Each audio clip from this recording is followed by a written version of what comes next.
to the Obama Library Community Benefits community meeting. This is the forum around education. I am Jeanette Taylor. I have the pleasure of being the education organizer for the Kenwood Oakland Community Organization. So tonight, we're going to get right to work. We're not going to prolong the meeting because we want to get some good information from our people here. And so we want to thank the community groups who brought this coalition together. Of course, it's STOP, Southside Together Organizing for Power. Let's give it up for STOP. PAC, which is Prayer and Action Collective.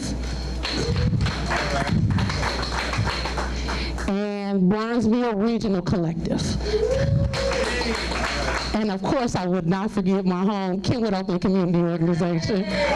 So we'd like to thank you all for getting us together tonight. So we want to set the conversation of what we want to see in education when it comes to the community benefits agreement. We know a lot of times when things come to our community, we are the last people that they ask, what did you want? They just bring stuff and then eventually what happens? We get kicked out of those communities. And so while there's already inequities in schools in Woodlawn, we want to say what this library should be for our young people and the people that are around that community. So the first person I'm going to bring up to lead that conversation is Brother G2 Brown, but I don't see G2. So I won't be long at all. I was asked to come forward to talk about the issue of education equity. 1954, a landmark decision was made. What was that decision? Brown v. Board of Education.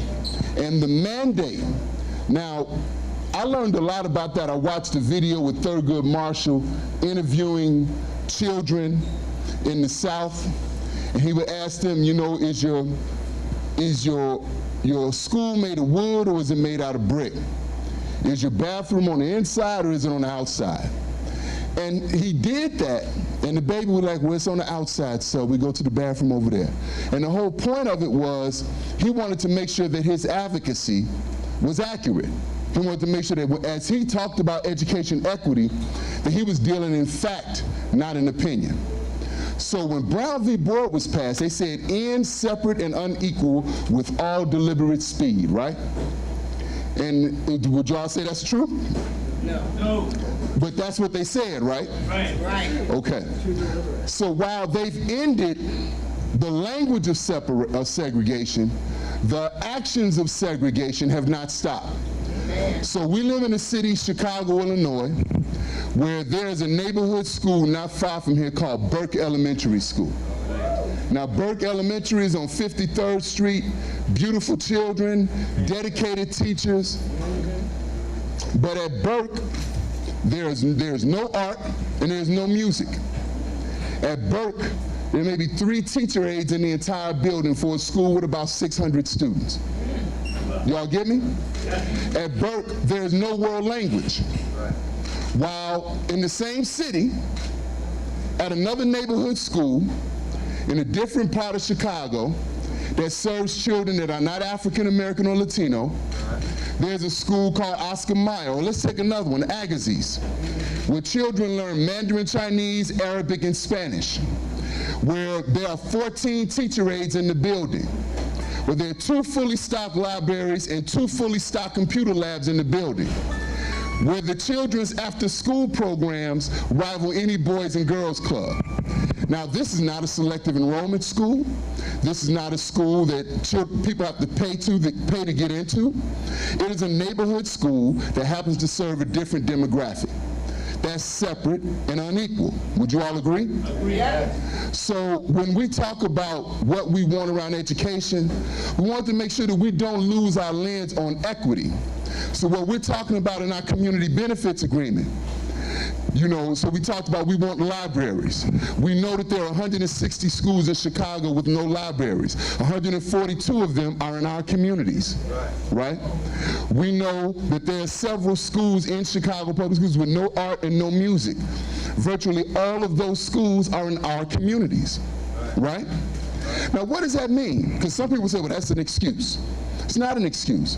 How many teachers do we have in the house? How many educators do we have in the room? Okay, so let me ask you all something, educators in the room. Is education about The information we give children or how we inspire children? Which one? What would you say is most important? The inspiration of a child or the information a child gets to pass a test? Inspiration of a child. So if you don't have a debate team, if you don't have a robotics club, if you don't have world language, if you don't have athletics, right? If you don't have the opportunity to learn Spanish when you're in 5th grade, or learn French, or learn Chinese, if you don't, like I went to a school in Brooklyn called Thurgood Marshall where the children there was a student-ran bank in the school, right? And this was a black school, right?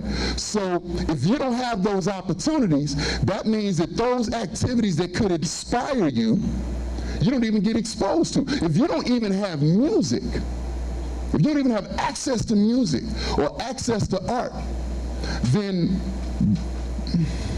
if you don't have a school newspaper, y'all get what I'm saying? So these are things that many children in Chicago that are not in our communities enjoy, and they should enjoy it. This is no acrimony towards those families who have that. But our children are precious too. And our children deserve that too. And we are tired of saying that there's something wrong with us. You know what I mean? We're tired of saying, well, no. There's something wrong with a system that will sabotage the education of a child on purpose, right? And deny them access to what other children get without as much as a community meeting. They get it because they are. And so when we look at our community benefits agreement, let's think about equity. Look, think about it. We're talking about Jackson Park, right? Hyde Park, right? And Bronzeville. You can do an equity assessment between the schools right there. You can look at Ray and realize that the children in Ray have a completely different reality than the children in Mollison. Would you agree? Yeah. But is that right? No. Should it be that way? No. And so I think that when we're talking about the things that we're demanding in public education, we're just asking that we keep our lens on equity. We want to make sure that what's good for the goose is good for the gander, that children that just happen to be born black or Latino are not discriminated against based on someone else's opinion of who we are and who our children are. And that's it. Cool? I can get out the way. Thank you very much. All right. All right. Thank you, Brother G2. So now we're going to introduce the panelists, because what we want to do is give them a couple of minutes to talk about what they see from the proposal or the points that people came up with last year, and we want to get into the small groups to get some input from you all. And so first, you go to this slide. What are the possibilities? That's some of the stuff that I want you all to think about when you're in these working groups. We've already come up to some points and gathered some data. The experts, who I think are experts, because I've worked with all of them, they have their own opinions, but let's see what they think about what we come up with. To the next slide. So first, I met Sarah 3 years ago through the diet proposal. And so Sarah is a teacher from the Teachers Union who sat with us and did these writing teams. And so when you think about the diet proposal, people really don't get that this was an on-the-ground process. And so Sarah and the brother who was with her had the responsibility of getting us in a room and saying, what should parent and community engagement, because that was my portion of it, look like in the school. And so I went to talk to her about what I thought. She was like, get this computer and you'll type it up and you'll tell me what you think, because what you think is ultimately what should be a proposal. And so I presented some and introduced the others. Miss Sarah Rothschild. Oh, Miss Sarah, come on now. Next. Okay. Come on, you can come up. I met Brother Turner probably when I started COCO, and when I first, after the LSC trainings, for people who don't know, I used to live in Woodline, but the school that's near and dear to my heart was Mollison. I went there, my grandmother was an ESP there, my mother retired last year, 30-year clerk, my aunt's been a teacher there for 15 years. And so when they first came to want to close Mollison, I was devastated. but I had met Brother G2 and some of the people who remember Coco. And when I met Brother Turner, he was this humble brother that said, sister, it's gonna be all right, we're gonna help y'all fight. What I didn't realize was Brother Turner was not only an African-centered teacher, he was also a principal at Wadsworth School, so I was real humble because this brother did not act like he was here. It was one of those, we're equal, sister, and I'm here to help you fight. So I introduced to some and present to others Brother Dwayne Turner. Next slide. Last but not least, the Center for Tax and Budget Accountability. I haven't known Ms. Danielle that long, but I've seen presentations from the brother Ralph Materi, and I was very impressed because he talked about hidden tax. I learned about TIF and those different that type of things. And so a couple of weeks ago, I met Sister Danielle, and of course she's a sister. I was very impressed. And so I presented some and introduced to others Ms. Danielle Stanley. So I'm going to pass the mic to Sarah, and we're going to start. Hello. Thank you very much for having me here. So I was looking at all the other libraries that exist, all the other presidential libraries, and the things that they offer, and comparing it to the things that this group is demanding in the community benefits agreement. And I was pleasantly surprised that a lot of them are on target. You know, I think it's going to depend on the details, of course. So I think it's a little disheartening that the foundation is insisting it doesn't have to be in writing, that, you know, just trust us, we'll do this. But one thing I thought was really interesting, the President Carter Library is probably going to be closest to what you guys are looking for. So that's a really good model. And then, of course, the Reagan Library is the opposite of what you want. Not surprisingly, it costs a fortune to get in there. So, you know, first and foremost, Obama, as you guys know, hired Arne Duncan to be the chief of schools for the nation, and that's after he did about 10 years of damage here with Renaissance 2010. So after doing a lot of vicious experimenting on our kids, he took a lot of that damage to the national level and expanded upon it, including Race to the Top, and made school districts and states have to compete to get funding that should have been just categorical, that the government should have provided, as they do in most other developed, in pretty much every other developed country. So in terms of educational debt, the Obama administration owes Chicago a lot. So that should be at first and foremost part of the demands. So in terms of the demands, internships, which it's number 3, is one of the things that stuck out to me the most. CPS does a very, very bad job in helping children with career development. And right now, I don't know if you know, Rahm just initiated a new ridiculous mandate, unfunded of course, that all children are going to have to, starting with the class of 2020, they're going to have a written plan, post-secondary plan, in order to get their diploma. This is the first in the nation. And what happens in Chicago, unfortunately, does happen in other states. You know, we are the first to experiment with these bad policies. So students are going to have to either be accepted into a community college, a university, have a job, have an internship, be accepted into apprenticeship, or accepted into the military, and they'll need proof of it in order to get the diploma. So despite your grades, despite everything else. And meanwhile, CPS is doing nothing to help our children in career development. Our internship program is terrible. They don't partner with any companies. The charter schools do, and the private schools like Cristo Rey, they do. But CPS doesn't know how to do it, and Rahm, as you know, is connected to the business community. You know, in the civic club, the civic committee of the commercial club, companies there are bringing in hundreds of millions of dollars in contracts from CPS, and only 4 of those companies have any kind of internship or even just one-day job shadow program for CPS. So first and foremost, internships should definitely be promoted. Most libraries do have the internships. A lot of the libraries are connected to the universities that they're near, so a lot of the internships are for college students, but not all of them. And I think we should push for the high school students to have internships for sure. And the seminars and workshops, a couple of the libraries do that. I think that is definitely an easily feasible demand. Brother G2 talked about the libraries. Only 34% of CPS schools as of this year have a librarian on staff, 34%. And in the 5 communities that surround this library, we're talking 17%. So there's only 5 librarians employed at the 33 schools that are in the immediate surrounding of this library. So we absolutely need to demand that the foundation funds the libraries, that there are partnerships, that there are books donated, everything that is on this list here.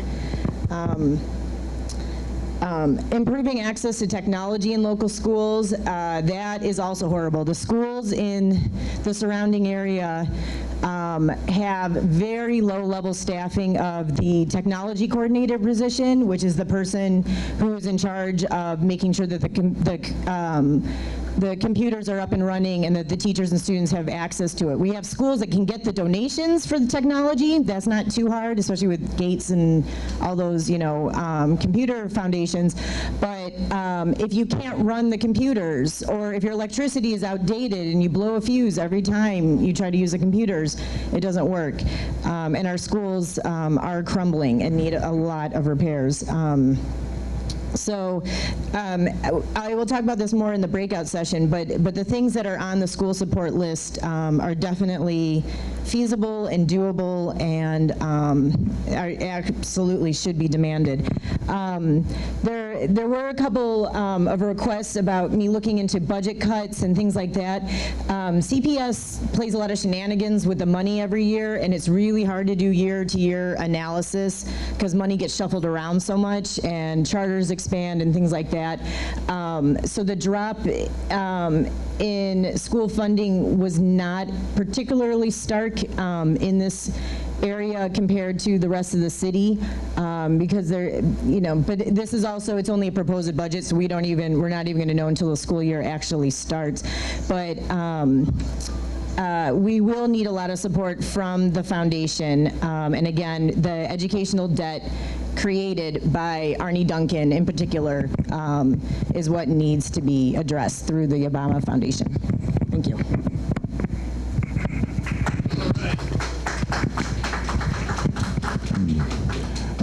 Good evening again. My name is Dwayne Turner. I agree with a lot of what Sarah had to say about the school and community support. I think on paper, what's listed here in terms of school support, I think is excellent. But having taught and been an administrator in the Woodlawn community for a long time, I feel like I have a few experiences perhaps that maybe could be addressed as part of that, in that a lot of these programs, for example, there's a couple of empty school buildings. Wadsworth Elementary School was a school that was consolidated with Dumas School. So now that building is sitting empty because University of Chicago Woodlawn campus took over the building and then moved into, is getting ready to move into a new building. But that actually could serve as a community center that a lot of these programs could run from. There's also another building that I believe is empty, the old Fisk building. That also could be a space where a lot of these programs for the community and for school support. Again, the devil's in the details. I really have very strong feelings about partnering with CPS, like Sarah was talking about. I just don't think, based on my experience at Wadsworth School, they have the best interests of our children at heart. And so one of the things that I don't know if it's possible, but I would really push for is to have an independent nonprofit foundation that's not connected to CPS, it's not connected to University of Chicago, that's not connected to any of those organizations that actually do the work in providing the support for the schools, because there's been too much damage, as Jitu was talking about, in terms of equity to our students and our children, and I certainly don't want to see that happen with the Obama Library.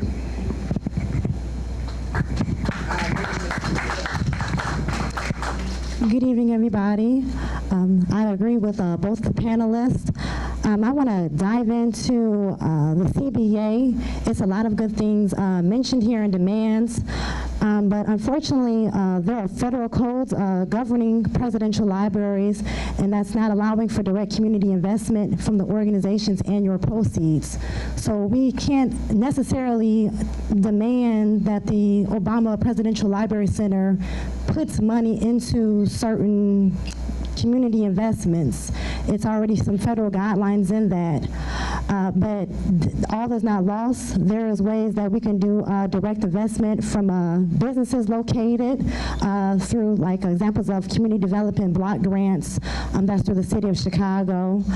Partnering with organizations, maybe expanding internships that do exist. One Summer Chicago definitely does not have to be in the summertime. It can be all year round, and it does not need to have a GPA requirement or a particular application or parents' consent. There's things that we could kind of streamline that gives children, regardless of background, an opportunity to have an opportunity to serve and work, get some work experience.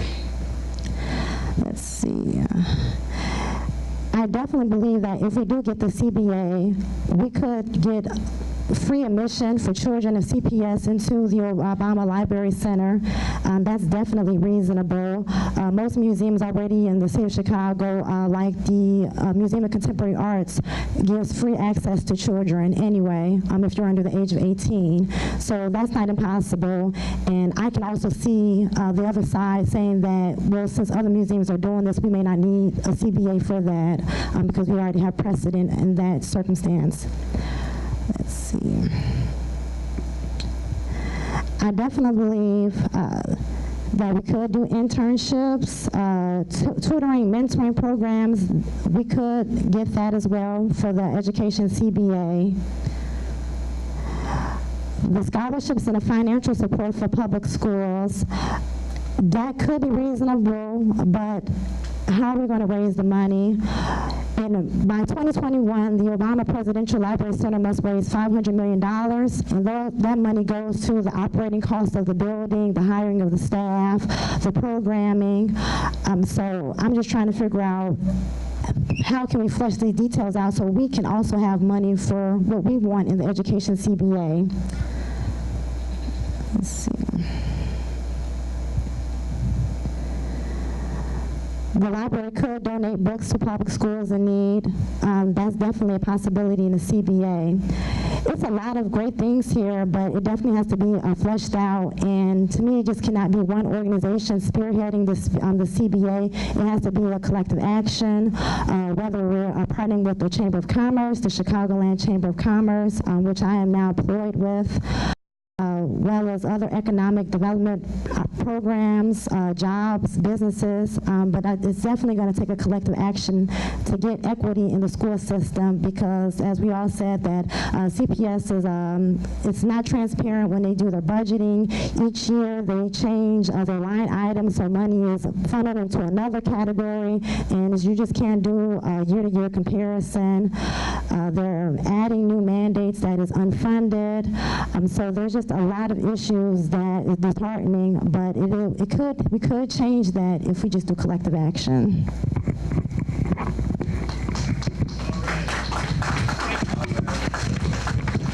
So y'all ready to get to work? Okay, so we have 4 groups that we're separating into, and so one is called school supports. Brother G2, raise your hand. Brother G2 is working with school supports. They're going to be at the front of the room. Community supports, Miss Irene and Miss Jennifer, raise your hand. It's going to be in the hallway. Financial is going to be in the back of the room, and that's Ms. Tanisha. Ms. Tanisha, raise your hand. And organizing and communication is Parrish. You all have 30 minutes. Get somebody to please take notes in your group. Yes. Yeah, the room right across the hallway. Back, wait a minute, across the room. Organizing and communication. So organizing and communication talks about who are you? Usually when something comes to your community, who do they ask? Do they ever talk to the people who are impacted by it coming? And then how we can get more and people involved. And so that's organizing and communication. Financial. When we first initially talked to the sister Danielle, she was like, well, what do you think the percentage that should come to the Obama Library go to the schools? I said 75%, I shoot high.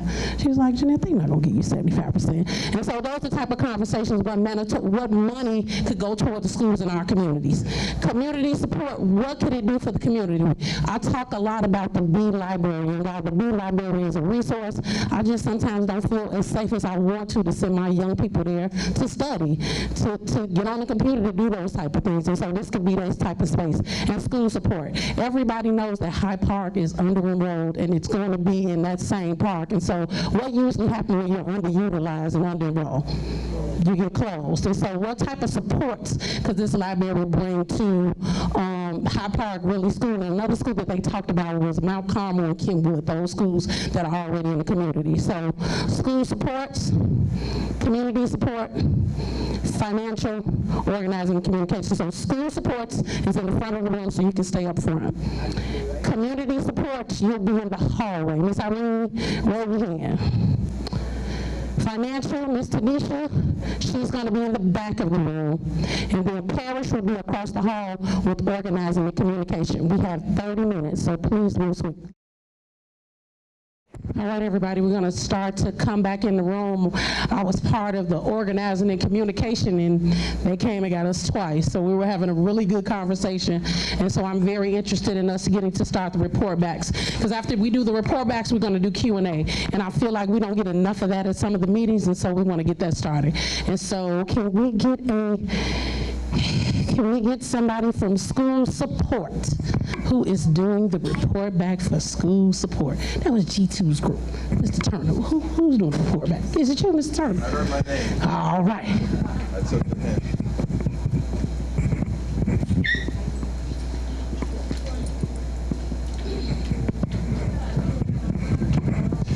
Okay, so I was in the group for school support.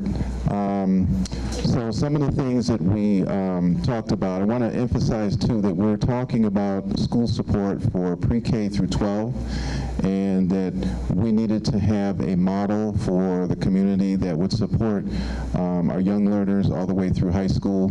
And so some of those school supports that we talked about, number one, we felt it's very important that we have a full day, fully funded pre-K for all of our children in all of our schools, so that they have access to that early learning opportunities that helps prepare them for kindergarten and beyond. Second, full day fully funded kindergarten with an aide and small class sizes for all of our schools.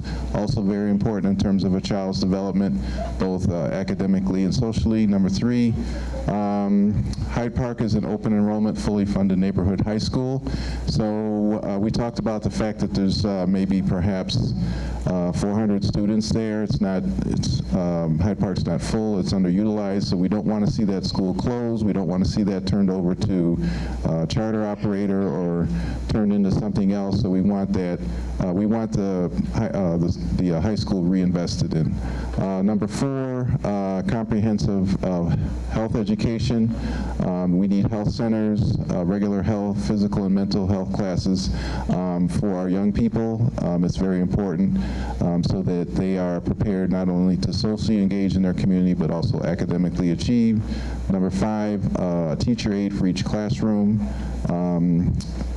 for all of elementary school, not just for early childhood. Number 6, we talked about limiting barriers, encouraging meaningful parental involvement. What often happens is that schools will have a meeting, they'll already have the agenda prepared, parents don't show up, and then they'll say, well, parents aren't interested. And it needs to be more parent-centered. It needs to provide more parent support so that they become engaged and become involved in their schools. And then finally, implement resources for community school models, sustainable community schools, very important. There's a lot of success around the country in Cincinnati, Tulsa, and other places, urban areas where community schools, sustainable community schools are very successful for our students and our communities. Thank you. Very good. All right. Very good. Since he's up here, we're going to have the gentleman from Organizing and Communication. Come on.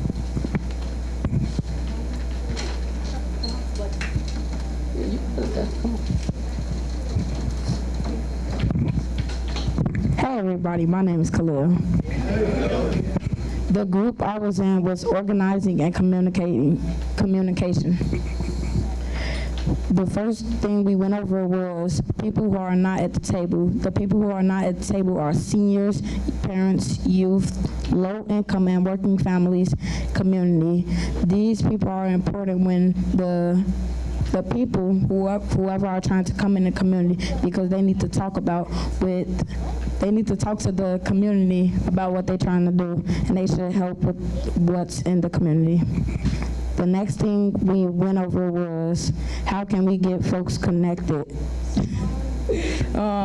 Positive lawyering was, it's like standing outside, handing flyers out, and getting people to come out. The next thing was building relationship. Right, that's like most people are here is because they have a connection with somebody like G2 Brown over there.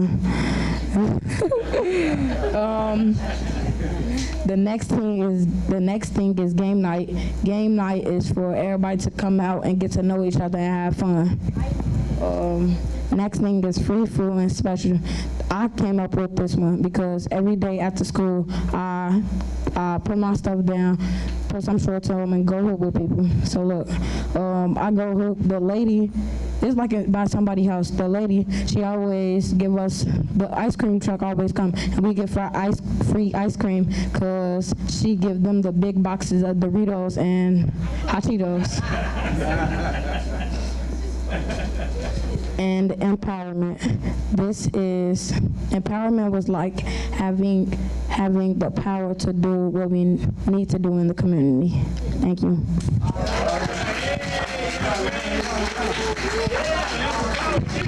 And the young people shall lead us. Now we'll have somebody from community support. Who is doing the report back for community support? Is that you? Another young person. That's what I'm talking about. Yeah.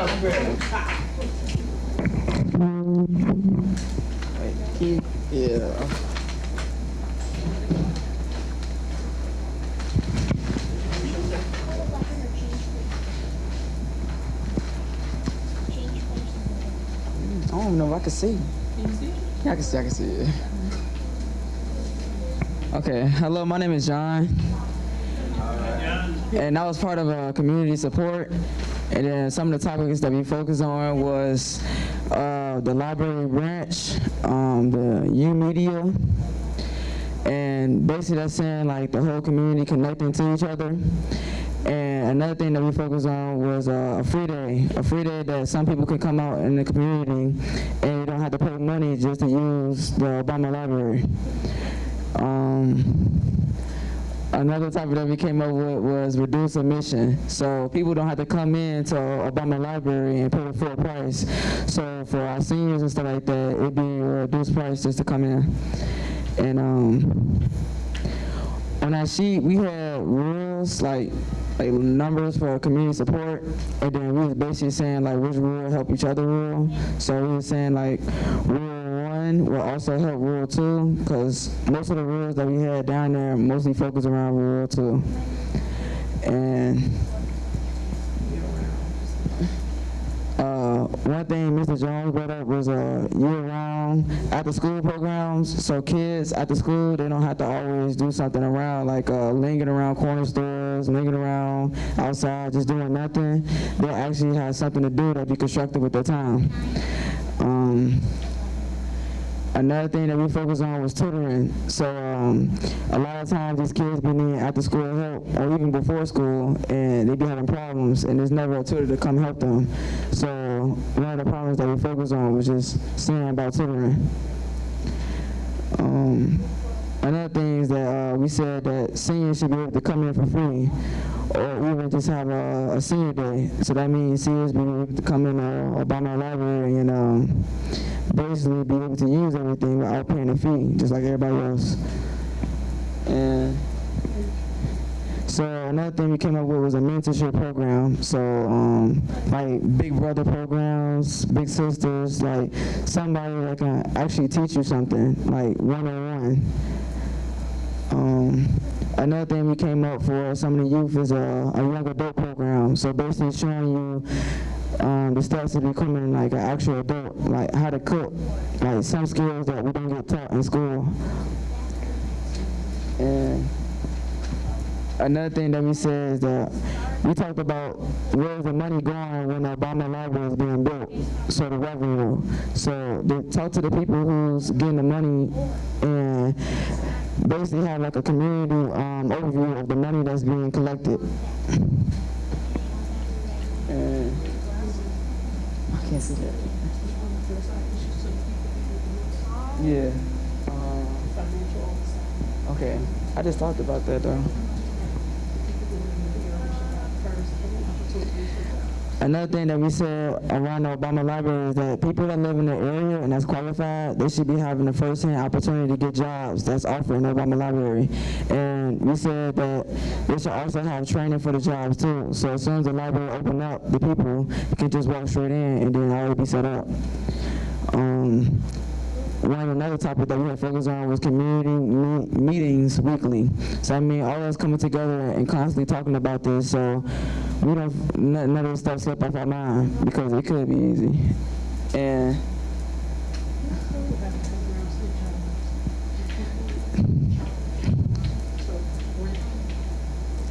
so, yeah, I don't know. Okay, getting children behind this. So by us getting children behind this and getting the youth behind this, that's also getting the parents, because as a parent, if you see that your child is serious about this, then you would want to go ahead and support them. So that make it easier for us to multiply and become stronger.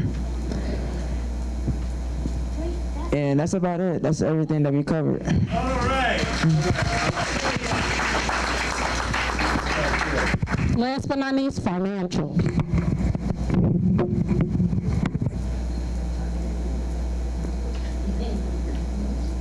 Okay, well. All right, here the sheet right here. You want to put it up? Can you read it? Come on.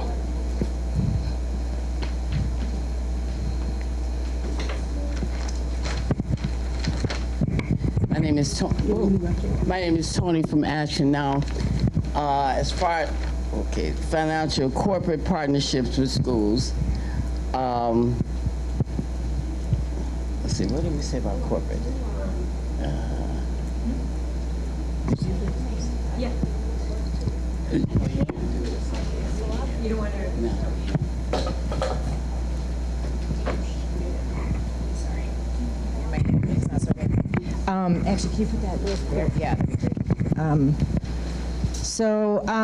We had a lot of back and forth debate about a lot of the financial aspects of this, and a lot of what we were saying is the foundation is going to eventually make a lot of money. You know, it's going to spend a lot of money right now initially getting this up and running and staffing it, but then it's going to, you know, from the admissions and from all the other fundraising that they're going to do, they're going to be making a ton of money.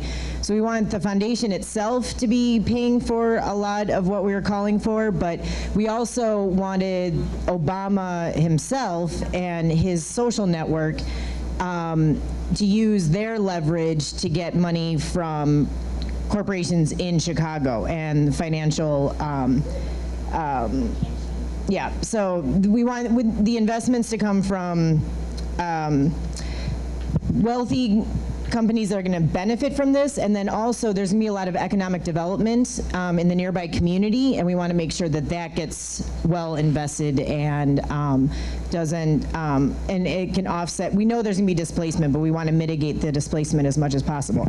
So investing in schools without libraries. Earlier I said that in this 5 neighborhood area, there's 17% of the schools have libraries. There's only 5 librarians out of 33 public schools, not including charters because we don't have data on them.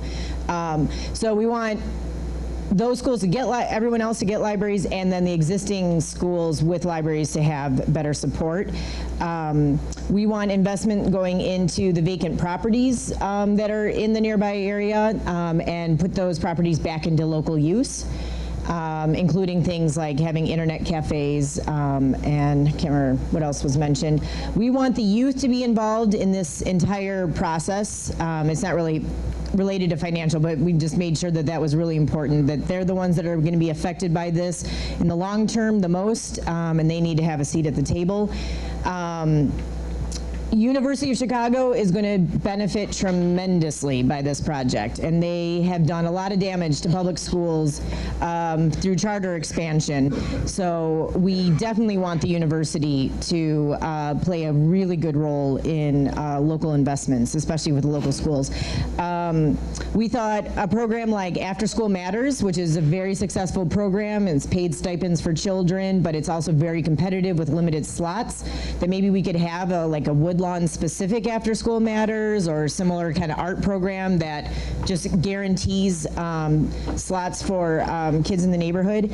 And then we had a big debate about how to make sure that jobs go to community residents, and especially to underemployed people, people who really need jobs. The problem is tax incentives don't always work. There's a lot of loopholes. There's lack of accountability. So if we did have something like that for local jobs, there would have to be accountability and oversight.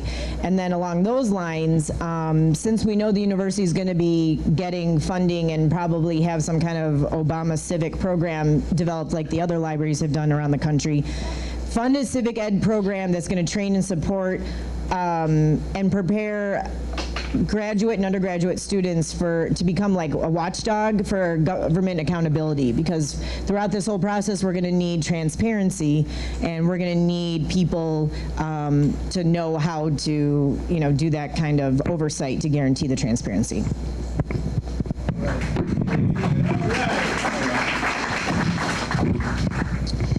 So now here's the part where if you were not in a Pacific group and you have questions, this is Q&A. And so I'm going to ask my panelists, or our young people who have taken over that part of the table, to come on this side of the table so that if people have questions, they could get answered tonight. I know a couple of times we've been at the meetings and there have been questions and people have not been able to answer them. So I tried to get the best of the best here tonight to answer those questions. So please, you got any questions, please, I'm going to try to let you say them to me. Okay, Miss Irene, what's your question?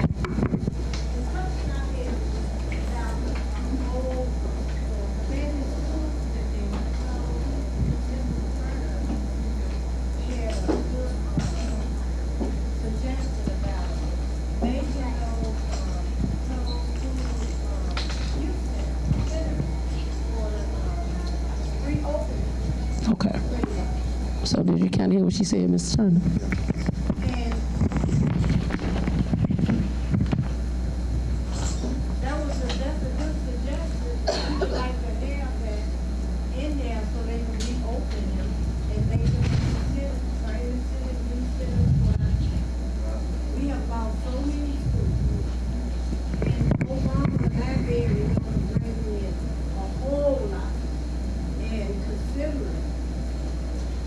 They are responsible for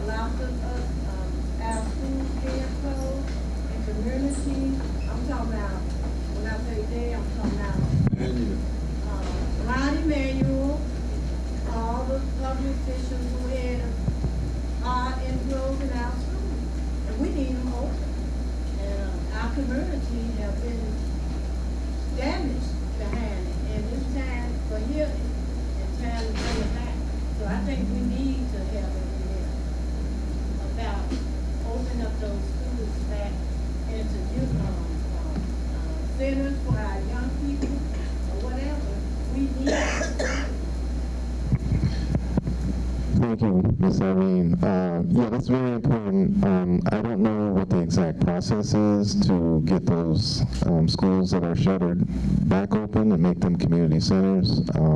There definitely needs to be a process to do that and a strategy. I'm also going to say, and I had a conversation with Jeanette before tonight's meeting, I think what's also important is that from our end that we develop a proposal, a curriculum, if you will, in terms of what would that look like. What types of programs would take place, who would be involved, who would be the educators, who would be the supervisors, so on and so forth. So I think that also is a big piece of that. And so that's an area, that's kind of like my specialty, writing curriculum and program development. So I'd be glad to assist with that. Thank you. Hey, yeah. She just signed herself up for it. They know I'll be glad to assist. Come on. Hello, everybody. My name is Jessie, and I moved into the Woodlawn community 5 years ago, and it took me several years. I'm Asian, in case you haven't noticed. It took me several years to even meet some of the neighbors just down the street from me, and that's just by accident. And I think one of the most powerful things that that Jeanette said in our organizing meeting is that really it's about relationship building. So at this point, I'm an educator in the city colleges, and the same things that have been going on in CTU are also, the privatization movement also has been occurring in the city colleges to disastrous effects. We've lost, for example, at Wilbur Wright alone, a third of our enrollment, and tuition has gone up about 300%, et cetera, okay? So, et cetera, et cetera. So at this point, having resisted the reinvention movement, the privatization movement in education already, and I'm trying to call up community support. At this point, having worked with the city a long time ago too, in a consulting capacity with CPS, I am cynical, okay, about negotiating at all with city officials. And I just heard in the news, for example, that there is a new nonprofit organization, and this nonprofit organization is supposed to steer the economic benefits to the community of the Obama Memorial Library. And guess who's heading it? Arnie Duncan, right? So you know, I mean, it's like we can make these requests to the city, and we can make these demands and so on and so forth, but you know, in my personal opinion and experience, these people don't care, okay? They don't care. So, and the only thing I've seen that actually moves these people is when there's money involved or when there's public shame involved. And the only way that happens is when there is like enough like relationship building, like with people, actually people, like, and multiracially, okay, so that we actually come together and we come out in force in the media and the public to publicly shame these officials, right, so that they do what they were supposed to do to begin with. So something that I wanted to go back to, Sarah, you said earlier that you kind of looked into the comparisons of presidential libraries before, and I was wondering what maybe we can form a committee, COCO or STOP or whatever, we can form a research committee where we actually research what community organizations, their tactics that have actually been successful in gaining some of their demands. What did they do? What exactly did they do, and how can we follow suit? So before I let Sarah talk, I'm going to say go to Google and Google Kenwood Oakland Community Organization. Because we're the people crazy enough to go on a 34-day hunger strike for a high school when they told us that they were not going to open that school. And I'll be honest, 2 years ago, when they was talking about hunger strike, I'm like, what kind of crack cocaine are they smoking? I'm going on hunger strike. I got some cookies in my bag. I'm ready to eat. But you get tired of going to the sham meetings. You get tired of meeting with the bootleg elected official who votes for Rahm 100% of the time and disrespects the people who got him in that office. You get tired of going to jail. I got kicked blocking a city hall elevator. And when I say kicked, I was Super Bowl kicked. But what's more important, what was so important to us is those young people knew that they had people who cared and invested in them. And so we're going to have one more series, and then it's time to go to the foundation. That's the part I'm ready for. I don't know about nobody else. I like the writing. I like for us to get to talk. I want to get people's input, but I'm ready to go to the foundation. That's when I got my hand raised. Mr. Malone, I'm ready to go to jail. Now, black people don't go to jail, because when we go to jail, we go a lot different. We ain't get no phone call, we ain't get no water, we ain't get nothing. But I'm ready to go to make sure that this community gets what it deserves. No, I think that's a great idea. I don't, hopefully Coco or someone could spearhead it initially, but there's a lot of information. I think it would take a team to get at that level, because I was trying to find out like the controversies that the Obama Library is having, which is in our newspapers, not as big as I was hoping, but it's in the Hyde Park Herald, it's in the U of C Maroon, it's in DNA Info, but I don't feel like even like the Tribune and Cranes and Sun-Times are covering this fight enough. So I have the years that all the libraries opened, and then, yeah, if we could get in there and figure out for a lot of these. A lot of them are also, they're not in, this is the only one that I could tell, except for maybe the one in Dallas, which I think is Bush 2, whatever you call it. Yeah, everybody else is like kind of isolated. They're on these university campuses, or some of them are at the presidential homes. I mean, so I don't know if there was even any kind of effect. But I agree with you with the shaming. I mean, one thing I was thinking as I was pulling the data together, calling the foundation out every time they get even close to what Reagan did, just being like, don't go the route of Reagan, you know what I mean? I mean, I think there's going to be some creative tactics that we can bring together and call them out. But, you know, unfortunately, yeah, I agree with you about how they don't care. I mean, that's unfortunate, yes. It was only 11 of us that went, and So it usually goes like this: conversations, then demonstrations. So we talk about it first. We're gonna talk. See, that's the misconception about Coco, that we're rebel rousers. We're intelligent enough to have the conversations, but eventually we stop talking. Brother John, you had a question? Amen. For a long time, we've been talking about the Obama Library, about getting them to employ people from the community. But what I want to know is, do we have anything in place for the city and private industry? Because when they build this library, they're going to have to build roads, sewer systems, even the air rooms, Patrick Roads, Tony Island, may need to be built.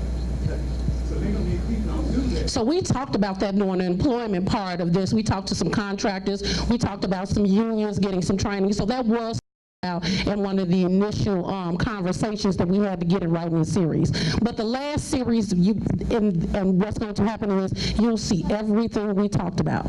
So education, transportation, sustainability, housing, all those things will be brought together. And Brother John, that piece that you're talking about is in there, about the people in the community getting access to those jobs. Mr. Malone. So does also add that some of this came out from other groups, but the demand that's in the benefit agreement is not just directed at the foundation. So there are items in there that are directed at the city, to your point, as well as the university, right? Because they already announced they're building a convention center and hotel, with the hope that, you know, they're leveraging this bid that they won, right? And so the idea is that it's not, this isn't just to the foundation, but it's to the three parts. Back to your job question, I also want the elected officials to do training, because what good is it to say that we're going to hire people and you're not going to hire anybody from these neighboring communities? Some of these individuals have felony backgrounds. Are you going to degrade that so they can apply and get these jobs? Are you going to train them so they can have high-end jobs instead of just working in a restaurant or working as a hotel attendant? We want to raise these people's incomes up, so we need training, and we need to make sure that felony backgrounds isn't a barrier to employment or even to a licensing occupation during this process. Any more questions? So first of all, I would like to say thank you to my panelists. I'm sure it was a struggle because I got on your nerve and I called you as much as I could because, of course, my boss was driving me nuts. And so I hope that I did a good job tonight in getting you all to get the conversation to start to talk about education, equitable education in Woodlawn. Call to action, what can you do? So the first thing you can do is come to the big summit, which is September 20th at 6 o'clock. Mr. Malone, do we have a space? Come on. Hyde Park High School, 6220? South Stony Island, 6 o'clock. So that is the 20th of September. Of course we will. Sign up online. It's Hyde Park High School. It's September 20th at 6 o'clock. That's the Getting It Right in Summit. So you get to see all of the information that we come up with, and you get to see what we're going to give the foundation. Because once you give it to the foundation, I've been explained in some of my own little research, ain't been a lot. Once it goes to the foundation, that's it. So what we're asking for is what we asked for. Ain't no coming back. Wait, we should have waited, and that was the purpose of us trying to do these series, is to make sure that we thought about every little detail. So that's September 20th, Hyde Park High School at 6 o'clock. Sign up online, www.obamacba.org. For some people that don't know, in Cocoa, we're really big on education, and so to tie this together, we're trying to get an elected representative school board in 2019. So people who don't know that Chicago has an appointed school board, we've always had one, and that's what it is. That appointed school board closed 50 schools. And if you look at where they closed those 50 schools, it's where the highest crime rate is, and so that's tied together. And so we're trying to get an elected representative school board. And so if you want more information about that, you see myself, Miss Irene, Miss John is here. Miss John Fedora from the Hope Center. See her. Mid-South. Mid-South is the educational place that I came from. So I met Brother Dwayne, Sister Sarah at some of those meetings, and it's us getting together to talk about what we can do to help education in our communities. And so that meeting is September 27th, and the space is to be announced. I really appreciate you all coming out tonight, but in the famous words of Russell Simmons, thank you and have a good night. Don't forget to go online.